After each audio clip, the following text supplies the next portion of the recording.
అందరికీ నమస్తే. నేను రవికుమార్ కావలి, మీ బిత్తిరి సత్తి. అయితే ఈ మధ్యన ఒక వీడియో వైరల్ చేస్తున్నారు. సో అందులో వాస్తవం ఏమీ లేదు. నేను ఎప్పటిలాగానే కామెడీ వీడియోస్ చేస్తూ చిన్న చిన్న క్లిప్స్ రీల్స్ లాగా షార్ట్స్ లాగా పెడుతుంటా. అందులో చిన్న స్పెల్లింగ్ మిస్టేక్ అయింది. సో భగవద్గీత అంటే నేను ఆరాధిస్తా, పారాయణం చేయడానికి ప్రయత్నిస్తుంటా, ప్రచారం చేస్తుంటా. నా అభిమానులు, శ్రేయోభిలాషులు, నన్ను ప్రేమించేటోళ్ళు, నా బంధుమిత్రులు నిజంగా అది కించపరిచినట్టు అనిపిస్తే తప్పకుండా క్షమించమని అడుగుతున్నా. కానీ ఉద్దేశపూర్వకంగా చేస్తే మాత్రం అది ఎదుర్కొంటా ఖచ్చితంగా.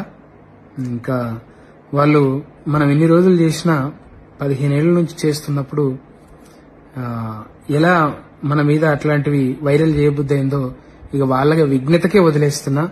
Thank you. ఎప్పుడూ మిమ్మల్ని నవ్వించడానికి, మిమ్మల్ని హ్యాపీగా ఉంచడానికి నేను వీడియోలు తీస్తుంటాను. Thank you so much.